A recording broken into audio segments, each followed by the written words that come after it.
Hi, this is Bella. I am here to talk about overcoming devastating heartbreak, true love, and finding the real deal.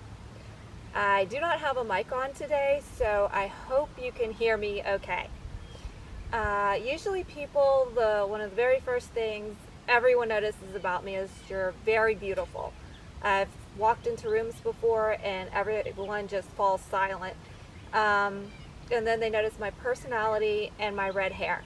And the question that has come up that I would like to address is people ask me, are you seeing anyone? Are you in a relationship?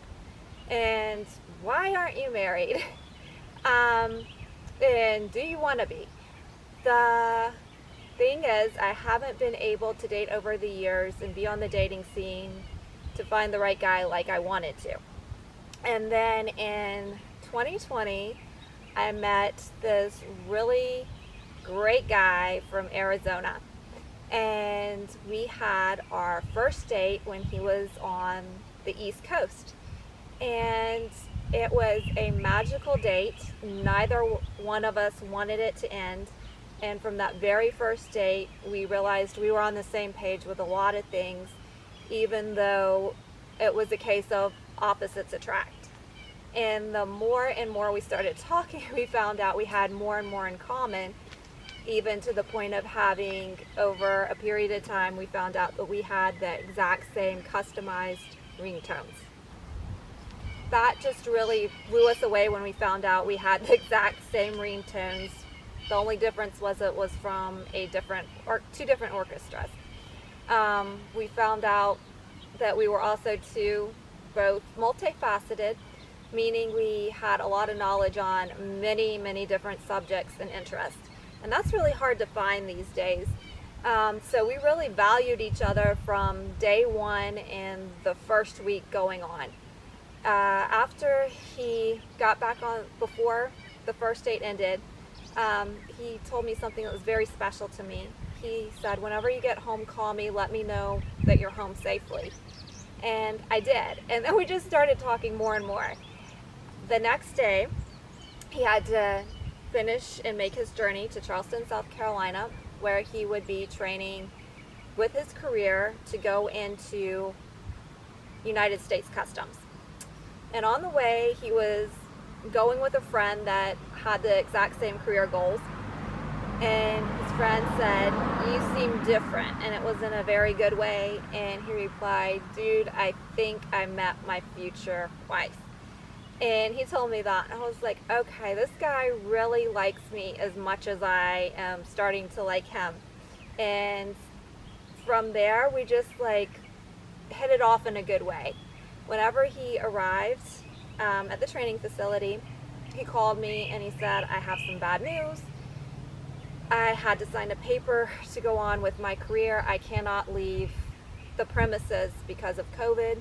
They're locking the place down. They're not letting us out after working hours or training hours to spend time together or to go anywhere.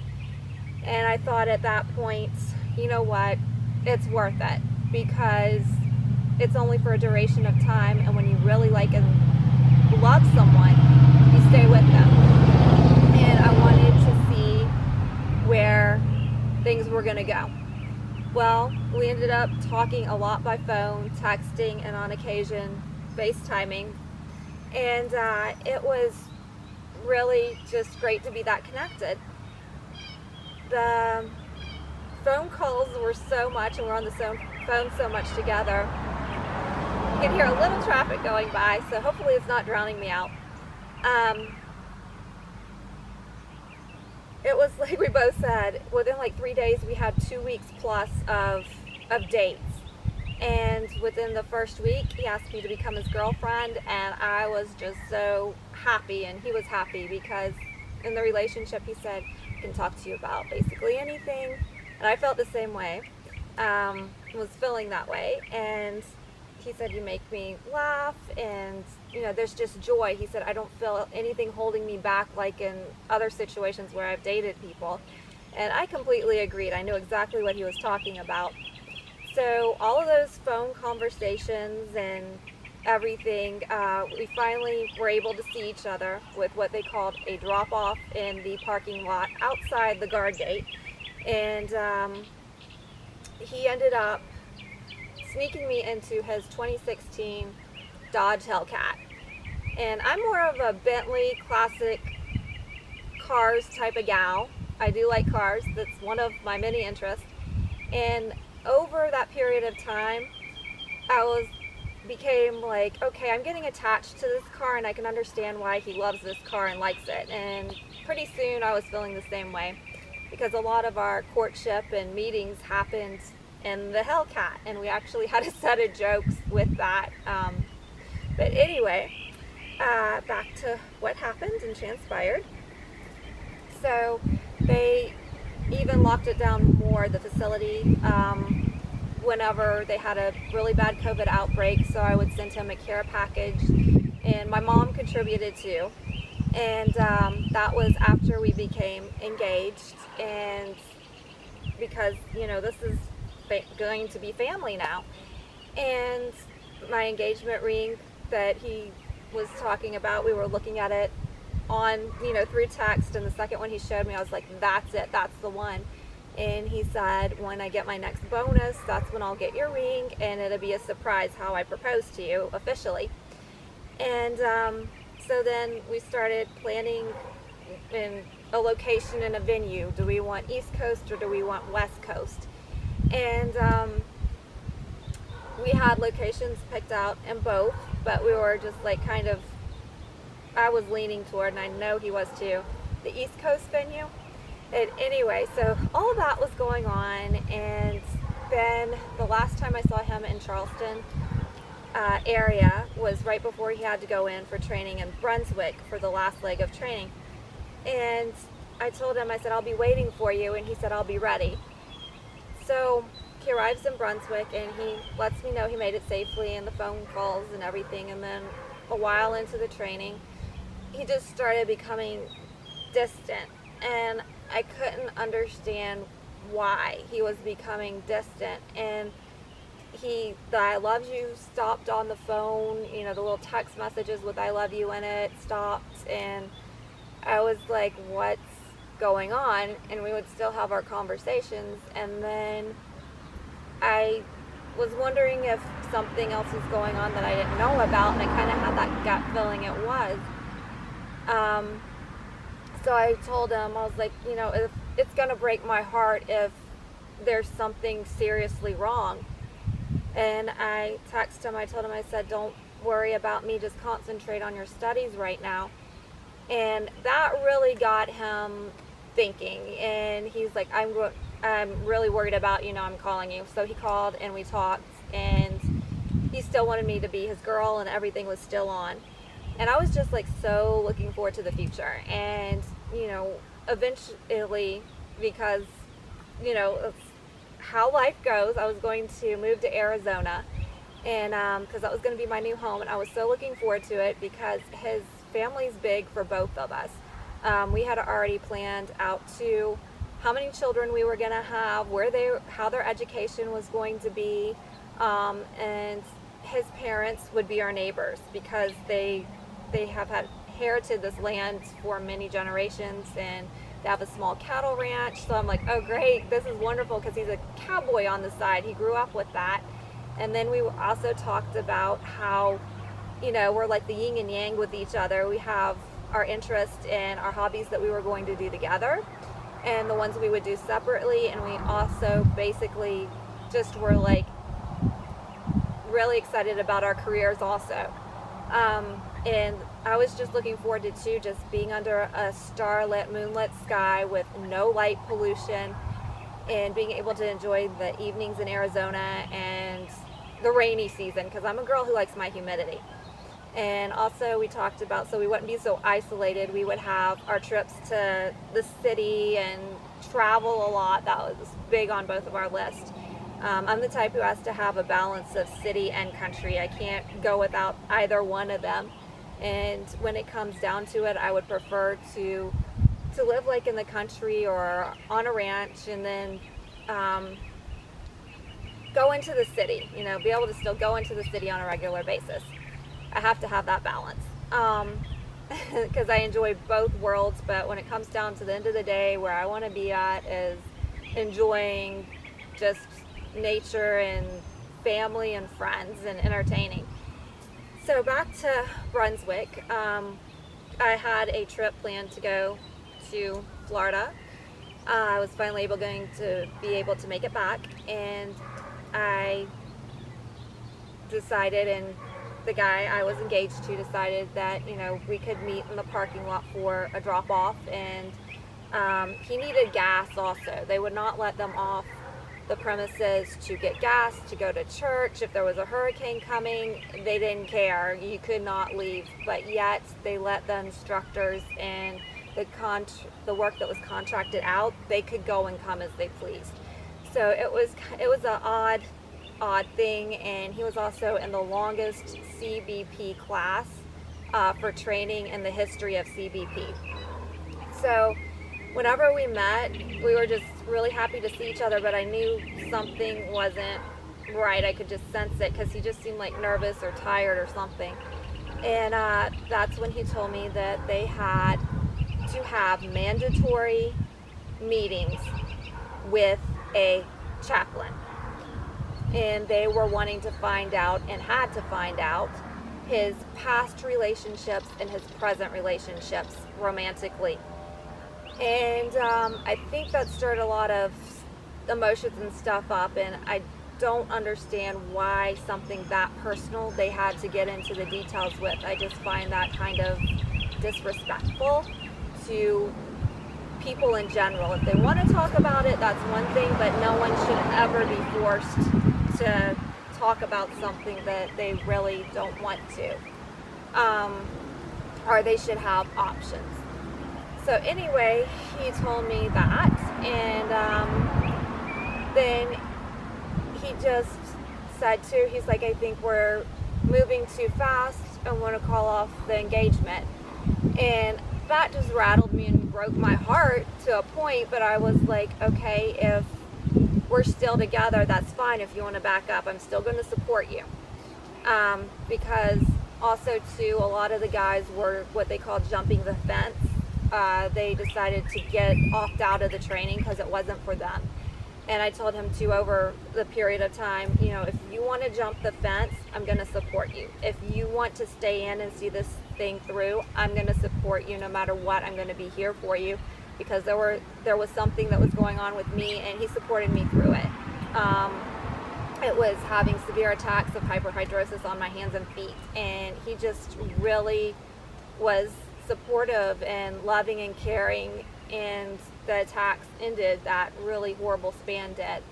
And so whenever you're in a relationship, things get a little tough or rough, you hang in there with that other person. You have their back. You're partners now, and you're going to support each other, and that's the way I feel about it. And it's very important too in a relationship that you take up for each other, and you don't let the one that you love be mistreated in any way, in any situation. You're there for them. That's part of what love is caring that much in any relationship. So back to all of this, and he also told me too that during this time period, he had one former fiance that she contacted him, and he didn't know how she got his phone number, his new phone number, and he just kind of pushed that to the side. And we really didn't have a lot of time to talk about that other situation. So I could not believe that, a chaplain, someone who's supposed to be a chaplain, would be discouraging marriage, would be discouraging a relationship that they are in. If you're a chaplain, you're supposed to be encouraging what, God wants in a relationship, not discouraging it. And the two of us definitely knew what we wanted in life, career, and the person that we would eventually end up marrying, and that happened to be each other. So it was a lot to deal with, and we were getting through it together. And then he told me that they were encouraging him to go for a job where they wanted him single. I thought, oh, this is starting to make a bit more sense with what has just transpired. And in the parking lot before I left that day, he just pulled me as close as he could to him, and he gave me a set of passionate kisses, and I'm like, okay, this lets me know we're good, we're gonna make it through. And in a later phone conversation, he told me, he said, you are a gem, you are a jewel, and I don't know what the future holds, but I will always be there for you. And so that transpired, and then fast forwarding to October of 2020, graduation was coming up, and we were so looking forward to graduation because that meant that we would be able to be together, we would be able to go out and do things together, and it would be celebrating his accomplishment. And when it got really close to time, everyone that was being trained, their nerves were being put to the test. I had no clue that customs training was so intense and kind of like military training.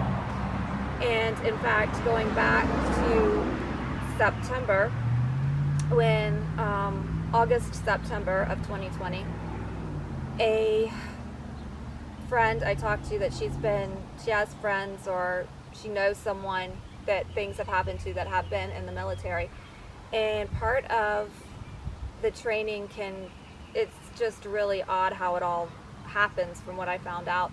But she said she knew someone that had been married for many years, and he went off for more training, and he came back and he said, I hate you, I want a divorce, get out. No explanation. And then she knew someone had heard with someone else that they were married, had children. He went off for training, came back, and he was fine. He was playing with his children and nothing had changed. So the training, there's a lot of stuff that goes on behind closed doors that we just don't know about. And in fact, the guy that I was engaged to, he told me to, he said, if I could only tell you what goes on here. He said, if I could only tell you, but I can't. So that was something else that was just like, oh my God, please watch over him. And so going back to October with graduation coming up, he had planned to take vacation time off to spend with me before going back to the start of his job in Arizona. And we were looking forward to that. And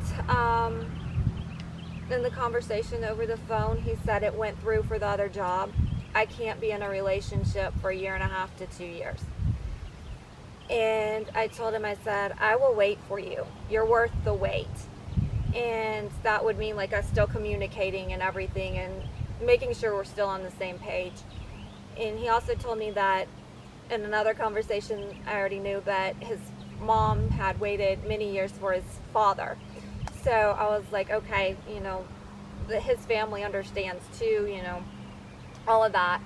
And so he said, I told him, he's like, you don't have to do that. And I'm like, yeah, I want to. You're worth the wait. We found each other. So, you're definitely worth the wait. And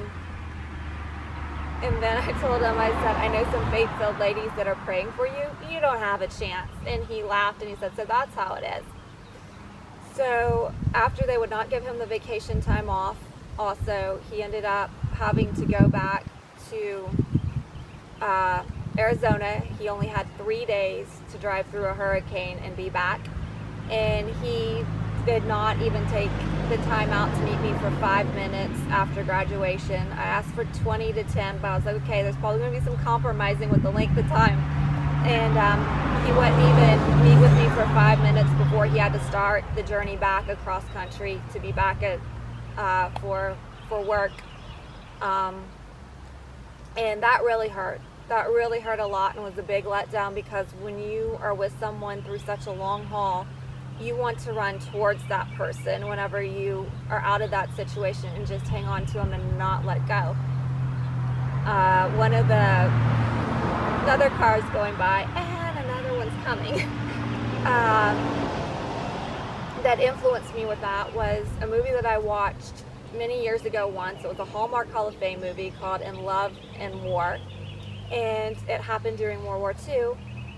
The man that was in the armed forces ended up in Italy, and he ended up having to hide out, and he fell in love with an Italian lady, and then they captured him eventually. And he told her, I can't remember if it was after he was captured or after the war and he had to leave, but he said, I will come back for you. And he actually kept his word, and he came back to her. And then at the end of the film, they said this was based on a true story. So the true love does exist, where people are like that with each other. And I think everyone has a different opinion or different feeling with love, but true love, it means you're there for the person throughout the ups and downs, the good and the bad, the joy and the pain, and you don't abandon them no matter what. And for us, we both knew the meaning of love, and true love at that. And I just thought too, he might have been going through something with all of that training that he went through. So once he was back out in Arizona and he was being indoctrinated more, he said, when he was being indoctrinated, he said, I was thinking of you, knowing I could have been with you then, during that time. And that really touched me and let me know that, okay, prayers are being answered little by little, and we're going in the right step forward. But I couldn't understand when they actually did give him vacation time off, why he didn't invite me to come and be with him. And I just thought, okay, you have to give it a little more time because he's been through a lot of trauma. So we stayed in contact, and he let me know that I was the only lady that he was interested in. His friends that he worked with were trying to set him up with other women. He had a few other women coming after him, and he shut that down very quickly and let me know that I was the only one he was interested in. And whenever he could be in a relationship again, let me know. I'd be the first to know. And with the conversations we were having, it was like we were still together because we just stayed that close. So I'm trying to think of what to share next. The guys at work were like really asking him, do you want to date a coworker? He's like, I don't believe in that. And they're like, there has to be someone you're interested in.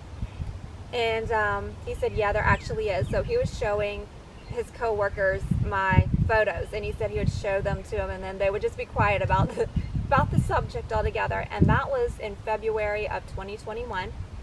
And on Valentine's Day, he told me, he said, I wish you were here. And I said, all you have to do is say the words and I'll be there. And he said, I know. And then in March of 2021 was the last time I heard from him by phone. He said with work, he said he might not hear from me for a while. And I thought, okay, everything's exploding on the border at that time. So it was like he hadn't given me a reason to doubt him before, and I did not doubt him. And I knew it would probably only be like a couple of weeks, because if they had them on the 16-hour shifts, I'd still expect a small text or a phone call. But I was like, okay, if it's only like 2 weeks before I hear from you again, is what I'm thinking. I didn't share that with him. And time passed, and I left messages and text, and then I finally heard from him in June of 2021, and it was on the anniversary of our first date. And which, by the way, FYI, when we first met, I did not realize this, but my mom shared it with me. She said, you had your first date on your grandparents' wedding anniversary. And I was like, no. She said, I don't know if it means anything or not, but it eventually did. So that was the last time that I heard from him, was in June of 2021. I wrote him a card and was still trying to contact him. There was still nothing. And it was just like little off and on contacts. I wasn't like being overly aggressive or anything. And so after that time had passed, in August of 2021, a few family members and myself contracted COVID. And I'm not even going to talk about it really because it's too painful because of what happened. It became very tragic very quickly. I ended up just like, I didn't want to invade his space if there was really something going on, but not hearing from him for such a long period of time, I was concerned about his safety and everything. And I called him and because I had been there with him when he went through the whole COVID thing on base and in his class, and only being one of 6 that did not get it. I called him and let him know what was going on. And things got really, really bad with one of my family members and what transpired and was transpiring. And I was asking him for prayer for this family. I text asking for prayer for this family member. I still did not hear anything.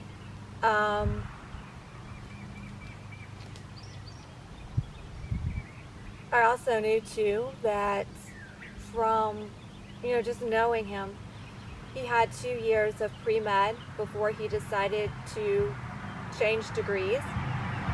He had experience with a lot of things in the medical and was very knowledgeable about that I did not know. I'm knowledgeable to a point, but not as much as he is.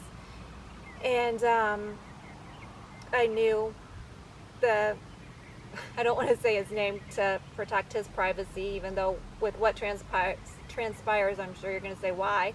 But this guy, just knowing him, he was really loving and caring. And still there was nothing. And then the worst thing possibly that could happen to this family member did. And I just reached out to him and left a message on his phone saying, I need you to comfort me. I just really need you right now. And there was nothing.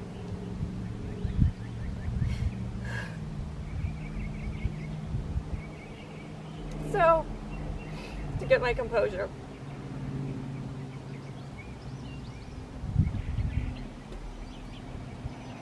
So, time had passed by, and a reliable source contacted and conveyed to me that this is like probably January 2022, that he had been seeing another woman and that they had a wedding date set.